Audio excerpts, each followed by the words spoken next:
Muy buenas, señoras y señoras, ¿cómo dicen que les va? Sean bienvenidos una vez más a Repasamos. Hoy vamos a comenzar con Administrativo 1, vamos a comenzar con la primera edición de este 2022. Y bueno, un nuevo fenómeno, estamos acá, presente al frente de estudiantes para estudiantes, compartiendo con ustedes una vez más. Como ya les comenté, hoy nos trae a la mesa esta bellísima asignatura de este bellísimo plan que no tengo idea cuál es, pero bueno, estamos acá, al frente y encarando la cosa como debe ser, muchachos y muchachas. Vamos a ponernos que sí se puede, vamos por administrativo y bueno, antes que nada te dejo ese bellísimo disclaimer.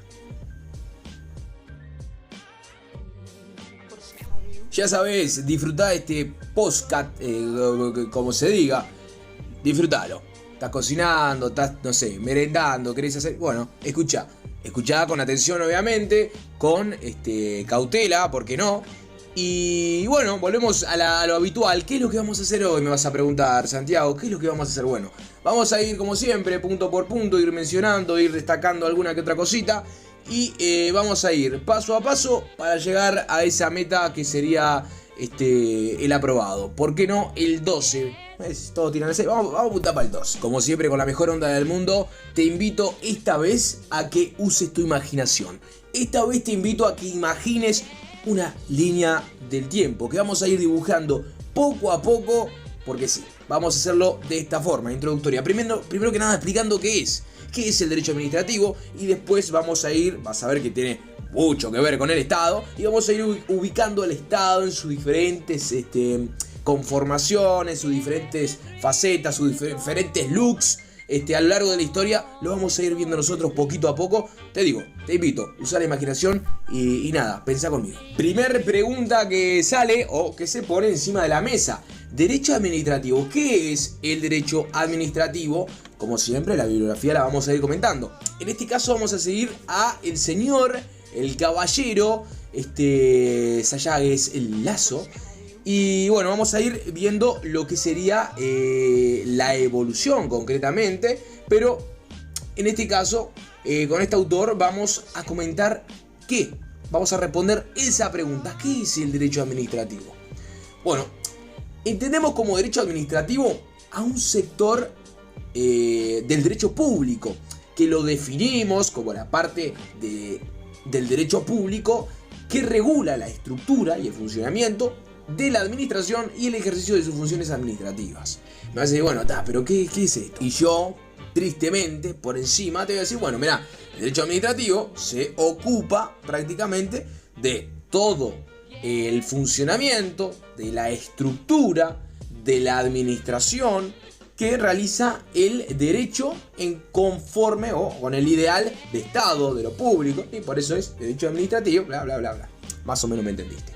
Ahora, todos los autores que participan en esta obra del señor Sayagues el Lazo van a visualizar, al igual que él mismo, van a visualizar al término administrativo, administrativo, sí, concretamente, como la función. Es decir, como la función administrativa. No únicamente cuando refieren a administrativo, a este término, van a referir a órganos. Esto no, van a referir a la función. De igual manera, no es la única bibliografía que vamos a utilizar, así que vamos de a poco enganchando de todito los lados. Ya respondida brevemente la cuestión de qué es el derecho administrativo, esto nos empuja, me atrevería a decir, a descubrir, destapar un problema bastante importante. Más que un problema, una duda que se nos presenta, que se les presenta a todos los teóricos y la gran mayoría han opinado sobre ella. Noción de derecho público y derecho privado. Bueno, la clásica distinción entre el derecho público y privado se concibe, claro está, del derecho romano. Esta aún perdura en nuestras sociedades y es aceptada por la mayoría de la doctrina. Dentro de nuestro ordenamiento jurídico se despliegan un conjunto de normas que conforman tanto el derecho público, de igual manera conforman el derecho privado. Claro está, las normas van a ir rigiendo pim pum pam para los lados. La exactitud de la separación de ambos conceptos ha sido objeto de grandes críticas. Es decir, ¿qué diferencia uno del otro? Bueno, ha sido muy criticado porque fue algo muy embarrado, ha sido algo muy engorroso. Y los juristas modernos como Kelsen han sido básicamente impugnadores, han chocado, y, ¿por qué no?, el principal Kelsen, con esta distinción.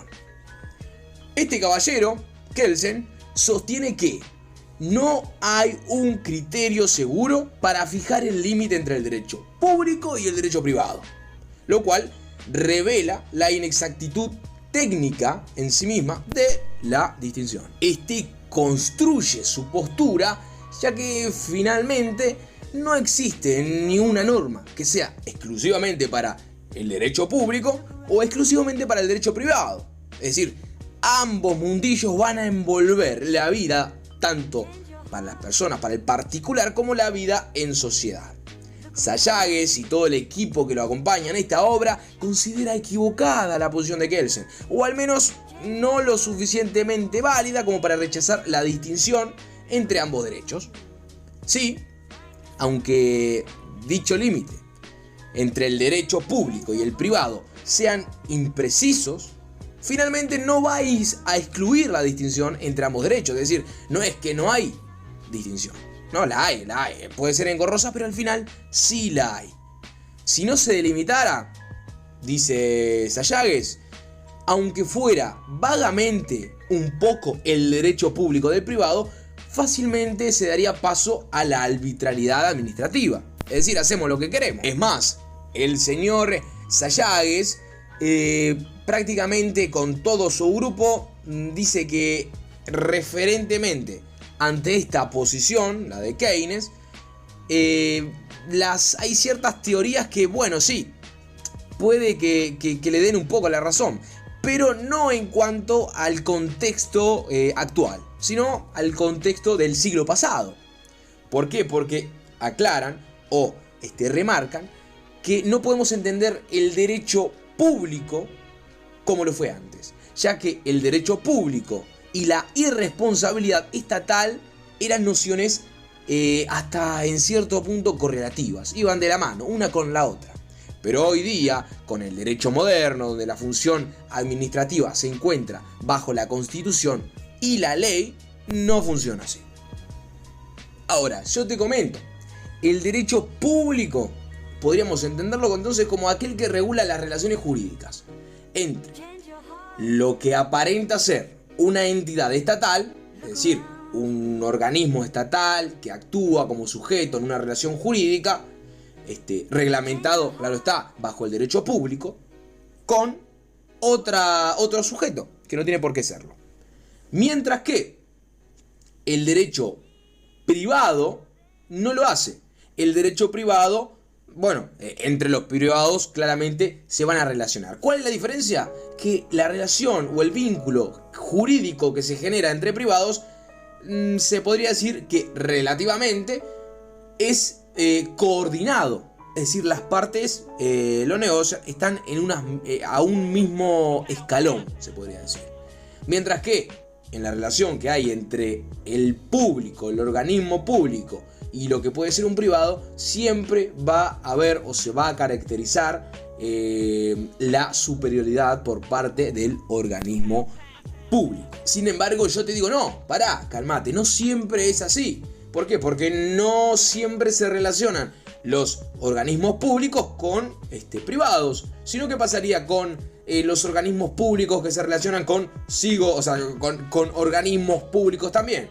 Bueno, ¿qué pasa en ese caso? Las entidades estatales, claro está, estarían colocadas en un mismo plano, en un mismo escalón. Por lo tanto, para reforzar estos conceptos, debemos distinguir que el derecho público se separa del privado gracias al interés natural regulado por la norma. Es decir, esta vieja fórmula de la esencia, de lo que se quiere seguir, de lo que entraña la cosa, el fin de la negociación o la discusión, acá también está presente. O sea que lo que importa concretamente en la relación es el fin, la finalidad. Lo que atraña, si es cosa pública, bueno, será derecho público, mientras si es derecho privado, va a concretamente ser derecho privado. Acá vemos donde uno va a velar por la cosa a nivel público, o la cosa pública, mientras que el otro atiende los intereses de los particulares. Sin embargo, como te digo, es algo muy engorroso. No es que lo público solamente atiende lo público y lo privado lo privado. No, no funciona así tampoco. Por eso es que la limitación es engorrosa, es un gris, es un matiz oscuro de que, bueno, a veces tira un poco más para acá, a veces tira un poco más para allá. Es una cuestión de la no radicalidad. El amparo público está básicamente sobre el interés del particular también. Eso tenemos que entenderlo. También hemos de entender que el criterio del interés es también vago. Es algo que, bueno, ¿qué podemos entender por interés? Es impreciso, es variable. Como lo fija, de igual manera, la separación entre el derecho público, y el derecho privado. Muy bien, ahora con esto claro, espero yo, entendiendo ya qué es el derecho administrativo, el problema que hay con la separación del derecho público y el privado, te invito a que comencemos con el Estado. El Estado en sus diversas variaciones, en sus diversos luquetes que ha tenido a lo largo y ancho de la historia. Pero antes de comenzar y de introducirnos a este camino bellísimo, ¿qué mejor que definir Estado? ¿Qué es el Estado? Para llegar a la definición de Estado, debemos comprender que este es un fenómeno de organización. Este fenómeno de organización va a encaminar dos caminos, dos definiciones. Una que es de carácter jurídico y otra que es de carácter político. La organización, es decir, la organización concretamente jurídica de la colectividad, refiere al Estado como aparato, como un conjunto de órganos, de autoridades, de gobierno, la cual la podemos subdividir aún en sentido amplio en los tres poderes clásicos: ejecutivo, legislativo, judicial, y a su vez sucesivamente esto en órganos de control, etcétera, etcétera. Es decir, todo este dibujito que seguramente te hayas hecho, toda esta pirámide, este desglose. Y por otra parte, en cuanto a la organización política, nos referimos a una organización que, si te viene la cabeza, derecho internacional público, en cuanto a concepto de también población, territorio, etc. Es decir, lo vamos a ver al Estado en estas dos líneas, en la definición jurídica y en la de carácter político. Podemos remitirnos a los primeros artículos de la Constitución de la República. También podemos remitirnos al artículo 24, donde el mismo vela por un sentido amplio y por un sentido restringido. Pero bueno, ya entendiendo qué es el Estado, entendiendo estas dos visiones, vamos a comenzar a jugar un poco, ¿no? ¿Dónde comienzan las cosas? ¿Dónde comienza todo? ¿En el Estado absolutista? ¿En el Estado moderno? ¿En el Estado No. Todo comienza, todo este concepto es pre-Estado absolutista. La existencia de un Estado concreto no estaba presente. Sin embargo, podemos determinar que se concibió un derecho administrativo primitivo, es decir, donde sí existieron reglas, pero, atento ahí, las mismas no eran escritas, es decir, no había derecho positivo. Era nulo, absolutamente. Referimos a la época de los señores feudales, donde no existía la organización política, ni el poder se encontraba aún acumulado en un sujeto. No, estaba disperso, dividido. Los estados absolutistas nacen aproximadamente entre el siglo XVI, regiendo más o menos hasta el XVIII, inclusive. Pero todo comienza antes del estado absolutista, en lo que podemos entender como los famosísimos feudos y los señores feudales, etcétera, etcétera. Ahora sí, damos un paso a la derecha, continuamos. El Estado absolutista. El Estado absolutista es aquel llamado o denominado como Estado policía. Este se ve centralizado por la existencia de un monarca, es decir, el monarca es el centro. El monarca mismo diría el queridísimo Luis XIV: el Estado soy yo, el Estado soy yo. El monarca era el centro de todo. Es decir, el monarca era, inclusive, se encontraba por encima del mismísimo Estado. El Estado no estaba separado en poderes, sino que estaba concentrado, se conjugaban en este mismo sujeto, en este mismo soberano, el cual era irresponsable por sus actos. Nadie lo podía juzgar, inclusive autoridades como lo pudieron ser el clero, fueron perdiendo poder y bueno, el monarca podía llegar a destituir de algunos cargos. O sea, imagínate el nivel que tenía ese hombre. Pero claro está, esto no ocurría con sus súbitos. Jamás de los jamases. Ellos sí se veían regidos por la ley representada por el monarca. Gracias a esta presión constante, claro está, la humanidad evoluciona, mirá qué bonito, comienzan a surgir movimientos que derivan posteriormente en lo que conocemos por la Revolución Inglesa, las revoluciones americanas y la Revolución Francesa. Hito histórico, hecho que va a dar quiebre a esta forma de gobierno y bueno, comienza lo que pasamos a entender por el Estado moderno. El Estado que da paso, da puntapié a lo que vamos a conocer hoy día. Un empujoncito. ¿Y por qué digo un empujoncito? Porque bueno, el absolutismo va a dar paso a lo que conocemos hoy día. No, lo de hoy día, bueno, ha ido evolucionando, ha ido mutando, y ha ido generando una multiplicidad de cosas. Por ejemplo, pequeños hilos, hilachas que han generado lo que hoy por hoy conocemos. Revolución Francesa, después de esto da surgimiento a la codificación, el código napoleónico, bla bla bla. La Segunda Guerra Mundial, bueno, surgen derechos económicos, los cuales son posteriormente pilares fundamentales para este derecho, este Estado de Derecho que hoy día conocemos. O sea, del absolutismo no pasamos a hoy por hoy. Del absolutismo pasamos a un derecho o a la existencia de un Estado moderno, el cual es el paso anterior a nuestro derecho, al Estado de Derecho. Se concibe a través de la Revolución Inglesa, la americana, como ya mencioné, y dan quiebre a esa monarquía. Tienen un pensamiento político que posteriormente van a abrazar las ideas de la separación de poderes, es decir, aparecen personajes como Luc, Montesquieu, etcétera, etcétera. Estos sujetos mismos con sus ideas sostenían que la ley se concebía gracias a la voluntad de la mayoría. Ahí comenzamos a tener los primeros pilares. La ley es la voz del pueblo, podríamos decir, ya que entendían que se manifestaba la voluntad del pueblo a través de las leyes. Lo que, bueno, claro está, golpearía fuertemente a la época e instauraría este Estado moderno, naciendo así los parlamentos, lo que entendemos como el poder legislativo, la tendencia a alejarse de la unidad y volverse pluripersonales, aquella sede, bajamos también estos ideales elitistas.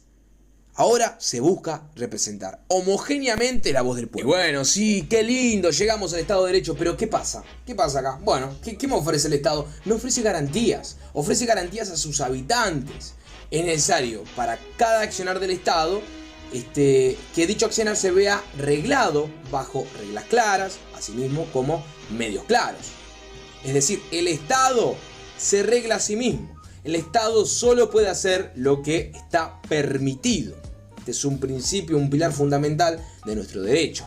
Mientras que obviamente, nosotros, las esferas jurídicas únicas y privadas, bueno, nos regimos bajo nuestra autonomía, la autonomía de las partes. Bueno, esto no pasa con el Estado.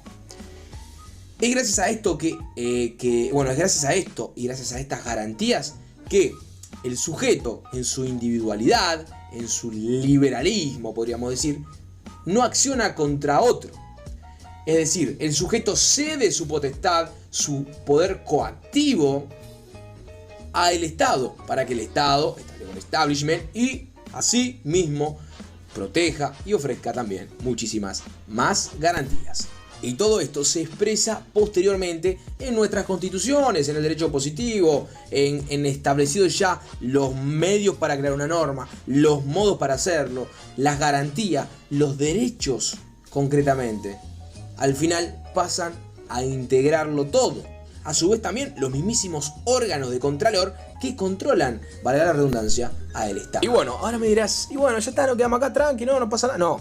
No, la cosa sigue por el Estado social. Pasito a la derecha y te digo que entendemos al Estado social de derecho ya no gracias a la existencia de controles y de responsabilidad de los gobernantes y su régimen político ya establecido por la Constitución. No, esto ya es cosa pasada, muchachos y muchachas. Ahora debemos comprender que las primeras constituciones tras las revoluciones y el paso de la codificación que nos arrolló, no reconocían cosas como los derechos gremiales, los derechos sociales, derechos a la huelga, derecho a la sindicalización, a la justicia e incluso a la remuneración. Remuneración, claro está, justa, ¿no? Ni tampoco se reconocía el deber de cuidado de la salud, cosa que fue cambiando. Nuestra Constitución, puntualmente en 1934, se incorporan todas estas disposiciones. Debemos entender que social no significa la adopción de un régimen socialista, no, para nada, no hablamos de eso, sino que social, el término, se impone ante el término individual. Recordar algo que es muy importante, es importantísimo. Este Estado social, ¿de dónde viene? Bueno, surge de un Estado liberal, un Estado donde, bueno, se predominaba el individualismo, predominaba una libertad económica que posteriormente se iría potenciando, es decir, se veía el sujeto como centro, ¿no? Hablamos de el derecho a la vida, propiedad y el derecho a la libertad, concretamente. Después han ido evolucionando y se ha cambiado. Y muy bien, damas y caballeros, para no hacerlo más extenso, concluimos por acá el podcast de hoy. Y esta línea del tiempo la dejamos por acá. Posteriormente, próximas reuniones, teoría del órgano. Y bueno, mejor ni te digo, nos vemos en la próxima. Cuídate, estudia mucho y nos estamos viendo. Te habla Santiago, un saludito, chao chao.